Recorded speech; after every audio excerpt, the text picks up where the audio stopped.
Welcome back to Damn Parenting, the podcast where we dive deep into the joyful, messy, and sometimes overwhelming world of raising little humans. I'm your host, Eva, and today we're thrilled to welcome back our resident expert child psychologist, Faye from Care Psychology. You've probably seen some of those videos in your social feed. Kids in cozy sensory cocoons, occupational therapists encouraging rough housing, or parents using things like push and pull activities to help kids burn off energy. I even actually found myself trying a few of these activities, like bubble blowing trumpet at bath time, or swinging my daughter wrapped in a big blanket between myself and my partner, and honestly, she loves it. But what exactly are these sensory needs that we're trying to support, and why do they matter? And how do these seemingly simple activities actually impact our child's development, regulation, and daily functioning? This conversation feels especially important right now as many of our kids are heading back to school or daycare after a beautiful, hopefully, summer vacation of boundless, mostly unstructured playtime. Transitioning from the kind of free-flowing movement into a more structured world of classrooms and routines can be a big shift. And for some kids,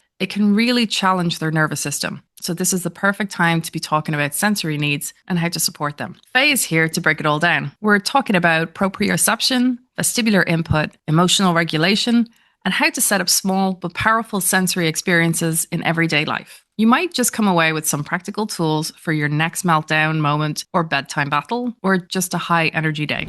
Hi, Faye. Hello. Hello, welcome back. Thank you for joining us.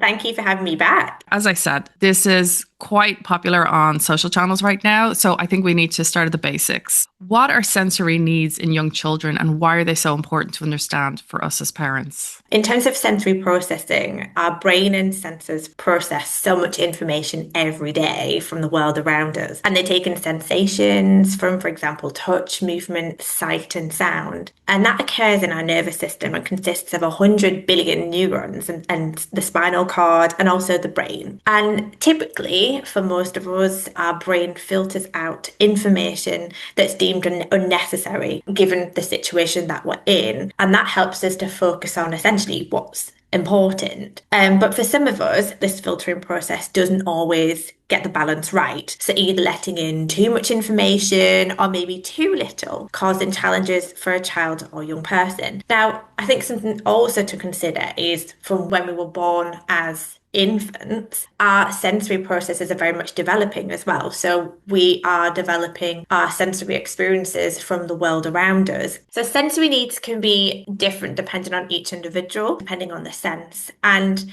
our senses are very unconscious, so we're not always aware of them, which means that we also can't always switch them off as well. For some of us, we might be undersensitive in certain areas. For others, we might be oversensitive, and we can be undersensitive in one area and oversensitive in another.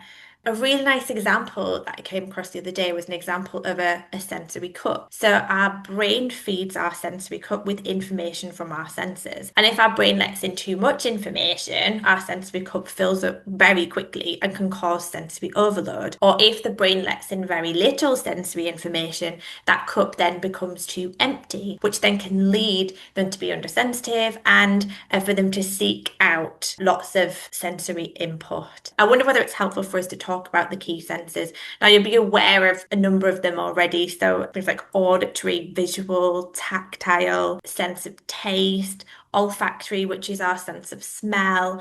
And then perhaps, I know you mentioned it in the introduction, but proprioception is one that's sometimes less well known, vestibular and interoception. So I'll just give you a bit of a sense of what proprioception is. And that's our understanding of how our bodies fit within space around us. And it provides information about our body's position and movement of body parts. It's also referred to as our position and our muscle sense. So I always talk about this as being kind of like the physical sense. And you often see this being very much linked to receiving or, I suppose, straying away from physical input. Also, to give you a bit of an explanation about vestibular, vestibular is our balance sense, and it's very much linked to our inner ear, and it provides information about the position of our head in relation to the surface of the earth and movement of our body through balance and space. And then interoception is quite an interesting one because this is linked to providing information about our senses. So coming from our internal organs, like it provides us an indication of whether we feel hungry, whether we feel pain, whether we're feeling hot, whether we're feeling cold. And you sometimes find for some children that they're not able to understand those internal sensations, or they're not feeling them the same way that you or I would. And then they're then not able to communicate those needs to us. Another way to look at interoception is also understanding our emotions as well, which is I know we've covered in previous episodes. And how do these things affect things like behavior, sleep, and emotional regulation? You often find that sensory needs are really, really closely tied into emotional regulation. So I suppose we're looking for a good balance in terms of if a child is perhaps oversensitive, you might see that they avoid certain situations because that lead them to become uncomfortable, that lead them to become heightened. So, for example, if you think about auditory, for some children, they are oversensitive in relation to certain noises like sirens or hand dryers, things like that. What then happens is when they experience those noises, that then leads them to become quite uncomfortable and then can lead to emotional dysregulation over time, especially if they're already heightened or if their window of tolerance is only quite small for those situations. So, quick side note, my daughter, when she was much younger, was terrified of hand dryers, which was okay for me because I prefer like using the tissue paper. But that's something that they grow out of. Yeah, it can be. I think it's very much individual and depends on the child and the situation. And I think as children grow, they tend to develop their sensory experiences and develop their sensory awareness. But I suppose even in adulthood, we can still experience some sensitivities around that. I know there's lots on social media about parents becoming overwhelmed with their senses, especially when they've got lots of children running around and they're just becoming so overstimulated and overwhelmed. And I suppose we still have sometimes difficulties with our senses, even in adulthood, but I suppose we develop ways that we probably even don't know that we're using to regulate ourselves and help us to feel more comfortable in certain situations. So, you've explained the terms proprioception and vestibular input. Let's make these as parent friendly language as possible. So, let's really just break it down. As you said proprioception was about the space that you're in around you. The vestibular is also with, well, actually, explain it again, just one more time so that we're really understanding this one more time. So, proprioception is our understanding of how our body fits within space around us. It provides information about body position and movement of body parts, and it's also referred to as the position and the muscle sense. Whereas vestibular is our balance sense. So it's linked to our inner ear and provides information about the position of our head in relation to the surface of the earth and the movement of body through balance and space. I know that my little boy in particular can seek out some vestibular input. And a really good example of this is sometimes when we're on the way back from daycare, I can see that he is quite irritable. I can see that he is quite emotionally dysregulated and he needs some sensory input. So he is, I believe, undersensitive in relation to proprioception and vestibular. And for him, sometimes, do you know the big circular bucket swings? There's one on the way home from daycare, and sometimes I can even see it in him. He just wants to go on that swing. And for 5 minutes, he chooses this. He will lay down face first in the bucket swing and he just wants to be swung. He doesn't want me to talk to him. He just wants that movement. And what that swing is doing is providing vestibular sensory input to give him that feedback to kind of top him up. And what that then does is helps him to be much more emotionally regulated. When we think about this, it always goes back to what you said before, is to be a detective, and that it's just something a child needs. There's nothing that you need to overperform, or you don't need to chat to them. Sometimes it's just being the detective to see what are they requiring and just giving it to them. Absolutely. And I know in a previous podcast, we've talked about this in terms of how closely linked sensory needs are to emotional regulation. And yeah, when being that detective, there might be other things going on, but sensory needs are definitely something to consider because they can have quite a big impact. And also, it's often not just one sense. There can be a couple of senses that might need topping up or might need perhaps reducing. And when children are undersensitive, it's generally much easier to put things in place. Whereas when children are oversensitive, it can feel like there's less we can do. I mean, there are always things we can do, like with auditory, use of like noise cancelling headphones can be quite helpful, or for visual, reducing things like artificial lighting or use of sunglasses can be really helpful. Whereas when we're looking at children who are undersensitive, there's typically more activities that we can do to support them. When you're talking about that, when they're undersensitive, what are some of the signs that we could actually identify? So I wondered whether we could maybe unpick proprioceptive a little bit more. So say, for example, with proprioceptive oversensitivities, it might be presented as picky eating, a preference not to move, and perhaps becoming upset when limbs are passively moved, not liking things like stretching or contracting muscles. And you might see them avoiding things like weight-bearing activities like jumping, hopping, running, crawling, and rolling. So all those things might be signs that they are oversensitive in that area. Whereas for children who are perhaps undersensitive in relation to proprioception, what you'll often see is they're seeking out sensory feedback or input. So things like banging body parts against things. So for some children, they might bang their head or bang their limbs against things, perhaps holding objects with pressure. So the one that's quite common that you see quite a lot is holding like a pencil with quite a lot of pressure, enjoying things like rough and tumble play, and then maybe not always realizing the pressure that, I suppose, the force that they're using within that rough and tumble play, throwing themselves on the floor, engaged in lots of very active activities like running, jumping, bouncing, climbing. Heavy footed is another one, and this is one that I would say for my little boy is quite common. So lots of stamping when walking around, often sitting with their knees tucked under them, perhaps preferring to walk on tiptoes at times, kicking their feet or heels against the floor or surfaces.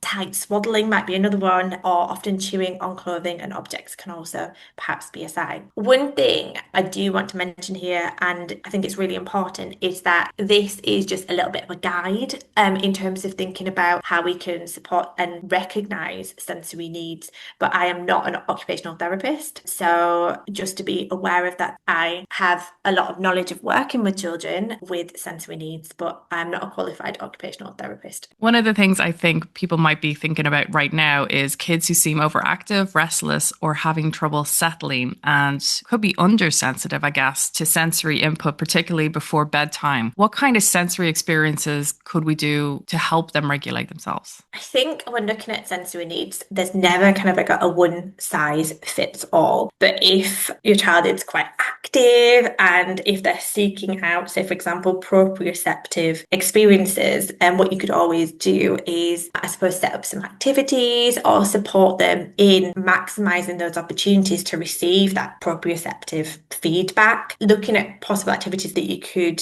set up are things like heavy lifting activities, like lifting and carrying heavy loads, like books, bags, buckets, bottles, baskets, all those types of things.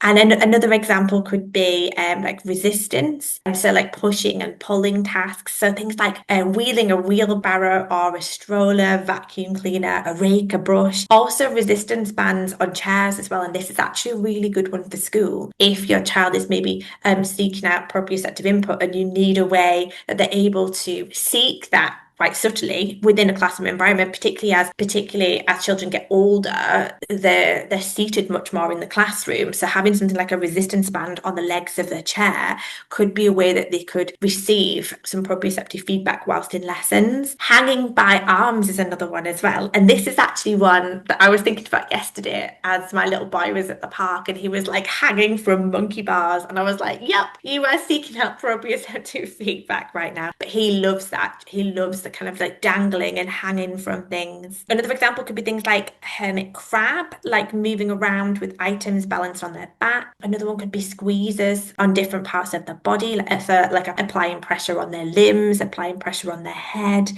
And things like bear hugs, tight hugs, pouring activities like pouring water, pouring sand. rough and tumble play. Also, just optimizing physical activities like trampolining, soft play, climbing, running, jumping, bouncing. And another one could be around chewing and blowing bubbles. I think it's a really tricky one because there's lots there, but what might work for one child might not work for another. So I think it's very much about trial and error and kind of figuring out what might work for your child. And for some children, it's also helpful to mention that maybe looking at something like sensory circuits at school might be quite helpful if school have the capacity to be able to do this in terms of setting up certain activities like obstacle courses or certain exercises that they can do every day? Or could it be that they could do some of those exercises at break time and lunchtime just to receive some sensory feedback to make sure that they're then feeling quite regulated and ready to go back into the classroom to learn? I have to say, the blowing the bubble thingy, I started that, I think, when my daughter was 2. But the thing she had to learn was when you dip it in and then you blow through the trumpet, don't breathe in because then all the bubble fluid goes back into you and it tastes really bad. So that's always a big learning curve, I think, for the little ones. So just so you know. The other elements there we just spoke about is when we were talking about going to bedtime is usually kids are kind of labeled as difficult or wild.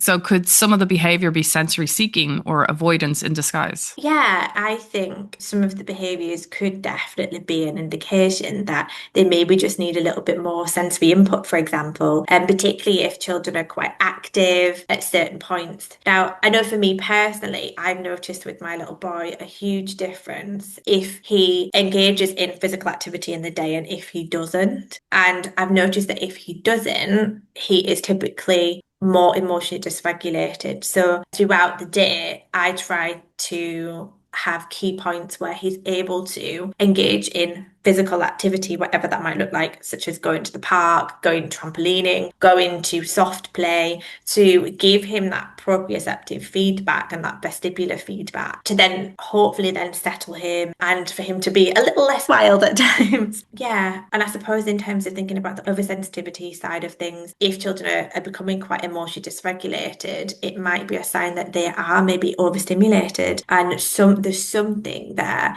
that is triggering them and making them feel quite uncomfortable. Okay, thank you. We're actually going to create an Instagram post where people will be able to go and read on some of your suggestions. But one last question I think I should ask is when should parents consider seeking professional support and who should they talk to if they're worried about sensory challenges? I think if parents feel like they have tried lots of different things and their child they still feel like their child is experiencing difficulties, there's always kind of like help and support out there. If they wanted to look at a helpful website is Middletown Autism Sensory Processing, and this gives you an indication of the different senses and what it might look like if a child is undersensitive and oversensitive, and then it's got strategies that you can potentially use or explore to try out with your child to see whether that's helpful. Also, it might be helpful to speak to your GP about support out there and perhaps look at support from an occupational therapist as well. I think it might be helpful to also mention that sensory needs are often linked to autism and social communication needs. However, because a child experiences sensory needs, it's not always an indication of that. Children can experience sensory needs separate to those difficulties. Well, I think that's been a great, helpful deep dive. And I hope today's episode has given you, a listener, a clearer picture on how sensory input plays a powerful role in our child's brain development, emotional regulation, and even their ability to wind down for bed. Whether your little one is bouncing off the walls, struggling with nighttime routines, or just needs a little help settling after a big day, small sensory activities might be the missing piece. If you loved this episode, please don't forget to subscribe, share it with a fellow parent, and leave us a review. It helps other families find the show.